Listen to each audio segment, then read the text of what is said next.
이번 영상에서는 베이직 단원의 최대 최소 구하기 라는 유형에 대해서 알아보는 시간을 가져보도록 하겠습니다. 먼저 배열에서 최대값 구하기 라는 문제를 가져와 봤는데요. 이 문제는 n이 주어지고 이제 n개의 원소가 주어져요. 그랬을 때 그 주어진 원소들 중에 최대값을 출력하는 게 문제입니다.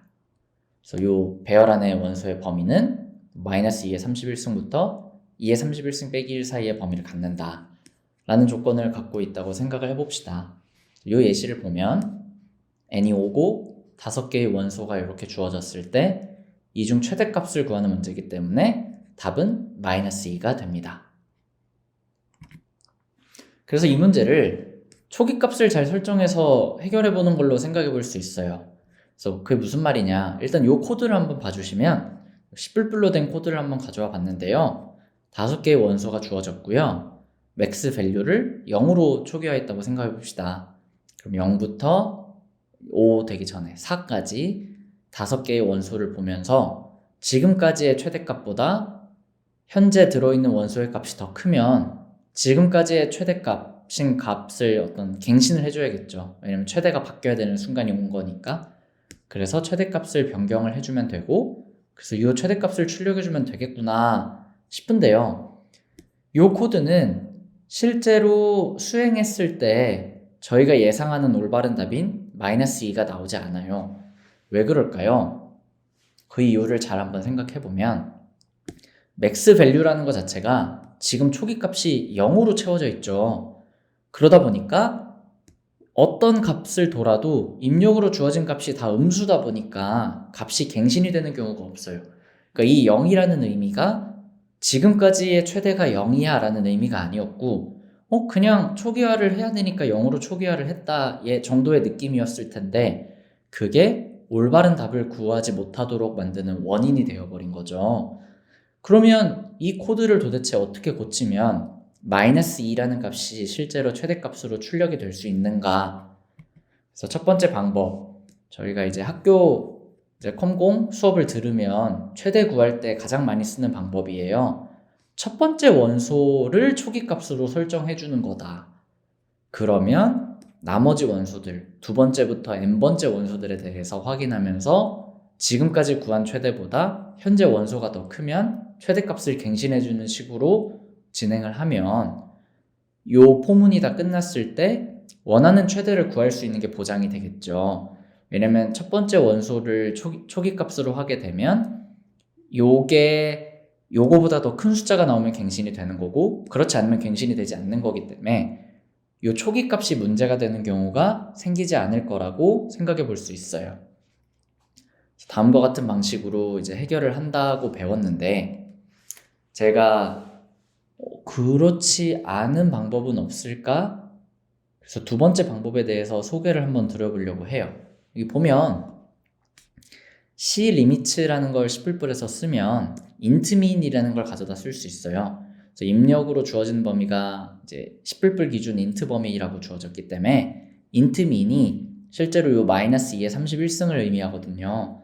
그래서 답이 될 수 있는 값들 중에 최소값을 초기값으로 하면 최대를 구하는 문제에서 원하는 최대값을 올바르게 구해줄 수 있어요. 왜 그럴까요? 요 값을 설정했다고 하면 이 값보다 더 큰 값이 나오거나 아니면 같은 값밖에 없겠죠. 왜냐면 입력으로 주어질 수 있는 값 중에 최소값을 초기값으로 설정했다고 말씀을 드렸죠. 그렇기 때문에 얘보다 더 큰 값이 있으면 알아서 갱신이 될 거고, 얘보다 더 큰 값이 없으면 얘 자체가 최대가 된 거니까 요 값이 답이 되겠죠. 그래서 입력으로 들어올 수 있는 값 중에 최소값을 초기값으로 해도 당연히 된다.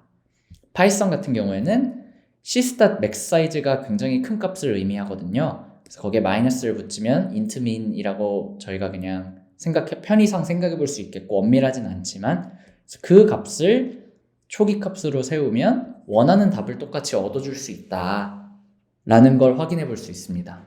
아니 그러면 그냥 첫 번째 원소 기준으로 돌리면 되지, 뭐하러 요 답이 될 수 있는 최소를 정의해서 굳이 모든 원소를 다 비교하는 코드를 짜야 되냐.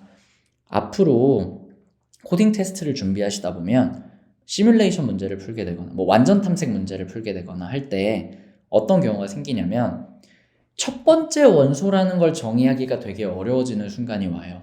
그게 무슨 얘기냐면 이 문제는 이미 원소라는 게 정해져서 입력으로 들어왔고 그 원소들 중에 최대를 구해줘 라고 비교적 굉장히 단순한 문제거든요. 근데 실제로 최대값을 완전 탐색 이런 경우에서 구하게 되면 아직 첫 번째 그래서 후보 여러 가지 후보들 중에 가장 값이 큰 거를 구해라 라는 문제가 나왔다고 생각을 해보면 그래서 첫 번째 후보의 값이 뭔데 그 값을 계산하기 위해 포문을 돌려야 돼요. 예를 들면 백트래킹을 짜든 그걸 돌린 다음에 비로소 첫 번째 후보를 알게 되는데 그럼 그 순간에 초기값을 넣어야 될까요? 그건 좀 어색하다는 거죠. 그래서 당연히 최대를 구할 때는 첫 번째 원소를 초기값으로 넣어주고 두 번째 원소부터 쭉 나머지 원소들 중에 최대를 갱신해주는 식으로 진행해도 좋지만 나중에 필요에 따라 답이 될 수 있는 최소값을 초기값으로 정해져 버리고 나머지 그냥 각각의 최대가 될 수 있는 후보들을 보면서 그게 최대보다 더 큰 경우에 업데이트를 해주는 식으로 코드를 작성해야 되는 경우가 분명히 생길 것이다. 요게 더 필요한 경우가 분명히 올 거예요. 금방. 그래서 이런 방법도 가능하다는 걸 확실히 이해하고 넘어가 주시는 걸 추천드립니다. 그래서 바로 실습 문제를 가져와 봤는데요.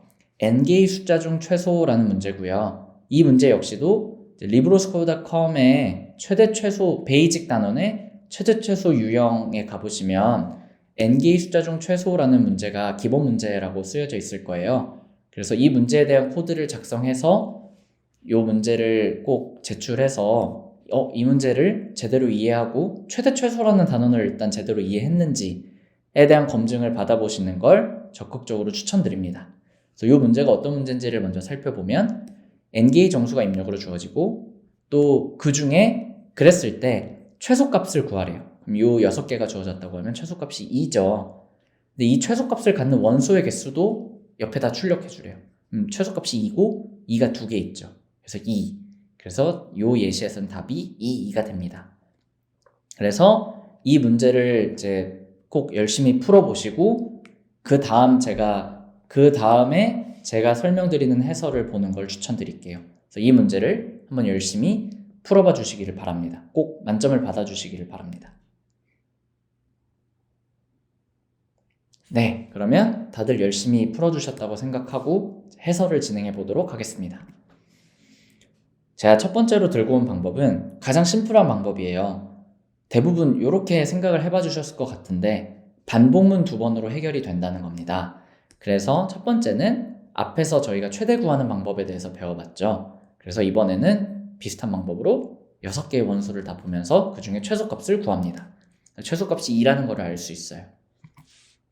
그 다음에는 최소값이 2라는 걸 알고 있기 때문에 6개의 원소를 n개의 원소를 다시 보면서 정확히 2랑 일치하는 최소값과 일치하는 개수를 세요. 그럼 2개가 되겠죠? 그래서 답이 2가 됩니다. 그래서 코드를 한번 보면 이번에는 그냥 첫 번째 원소를 초기값으로 하는 코드를 가져와 봤어요. 전형적인 코드. 그래서 이렇게 해서 최소값을 구할 수 있다. 그럼 최소값을 구한 이후에는 cnt라는 변수를 하나 더 만들어서 이 최소값과 일치하는 원소의 개수를 세고 답을 출력하면 됩니다. 근데 이 문제를 반복문을 한 번만 사용해서 푸는 분들도 많이 계실 거예요. 그래서 이 방법에 대한 것도 한번 소개를 드려보려고 해요. 아니 그러면 반복문 2번만 알면 되지 한 번으로 해결하는 건 굳이 왜 알아야 되냐? 이제 문제의 난이도에 따라서 나중에는 이걸 반복문 한 번으로 해결하는 걸 더 응용해서 풀 수 있는 문제들도 이제 간혹 나올 수 있거든요. 그래서 꼭 반복문 2번에 대해서 완벽하게 이해했다고 하시더라도 반복문 한 번으로도 이게 가능한가?에 대해서도 한번 살펴봐 주시면 더 좋을 것 같아요. 그래서 최소값 민을 갱신했죠. 그러고 cnt를 구하는 게 반복문 2번을 쓸 때 방법이었는데 아니 그러면 최소값 민을 갱신하면서 동시에 cnt 값도 계산할 수는 없을까? 하는 생각을 한번 해볼 수 있다는 겁니다. 그래서 이게 실제로 가능하다. 어떻게 가능하냐? 민이 갱신되는 경우를 살펴보면 요때 최소값 처음에 초기값으로 갱신되고 요때 갱신되고 또 요때 갱신이 되죠. 그러면 최초로 최소값이 갱신되는 경우에는 지금까지 봤던 어떤 값들보다도 최소인 값이 최초로 나왔다는 거잖아요. 그러면 CNT를 1로 초기화해 주는 거예요. 왜? 앞에 있는 값들은 이 값보다 훨씬 다 컸으니까. 그러니까 지금까지 이 값이 나온 횟수는 단 한 번밖에 없었다는 걸 확신할 수 있다는 거죠. 그래서 다음과 같이 민 값이 딱 처음으로 세팅되는 경우에는 다 요 CNT 값을 1로 초기화를 해주면 됩니다. 근데 여기는 업데이트가 안 되겠죠, 민 값이. 그러니까 CNT는 그대로 오고 여기서 이제 민 값이 바뀌면서 5보다 2가 더 작았으니까 CNT가 1이 되고 요때는 이 값이 민 값보다 크니까 그냥 패스하는데 이 원소의 값이 민 값이랑 일치하는 경우가 왔죠. 그 경우에는 지금까지 최소가 민이었고 그 민에 해당하는 개수가 CNT였기 때문에 CNT 개수를 1 증가시켜줘야 돼요.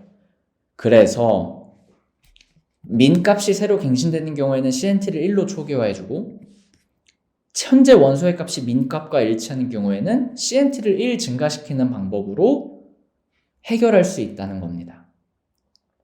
그래서 코드를 한번 봐보면 처음에는 초기값을 첫 번째 원소로 세팅하니까 얘는 이 원소가 최소라고 생각하고 CNT는 1이 되는 거예요. 그 이후에는 이 민값이 갱신되는 경우에는 민을 실제로 갱신해주고 CNT를 1로 다시 초기화를 해줘야 된다는 겁니다. 하지만 만약에 민값이 갱신되진 않았더라도 민값과 현재 원소의 값이 일치한다면 CNT를 1 증가시켜주면 지금까지 이 민값이 몇 번 나왔는지를 계속 트래킹 해줄 수 있다는 얘기가 됩니다. 따라서 이렇게 코드를 작성하면 반복문 한 번으로 저희가 원하는 값을 얻을 수 있습니다. 네. 오늘 제가 준비한 이 영상은 여기까지고요. 그래서 오늘 배워본 거는 베이직 단원에서 최대 최소 유형에 대해서 배워봤어요. 최대 최소를 구하기 위해 초기값이라는 존재가 되게 중요하고 초기값은 첫 번째 원소를 넣는 경우가 일반적이지만 뒤에 이제 완전 탐색이나 여러 가지 그 하나하나의 원소, 그 후보, 최대가 될 후보 혹은 최소가 될 후보를 정의하기가 굉장히 애매한 복잡한 상황이 오게 되면 첫 번째 원소를 초기값으로 할게 라고 하는 게 굉장히 어려워지거든요. 그렇기 때문에 그런 경우에는 답이 될 수 있는 최소값을 초기값으로 해야 되고 최대를 구할 때는 최소를 구할 때는 마찬가지로 답이 될 수 있는 최대를 초기값으로 해줘야 된다. 이 부분을 꼭 기억을 해주시면 좋을 것 같습니다. 그러면 이것으로 이제 최대 최소 유형 영상을 마치도록 하겠습니다. 감사합니다.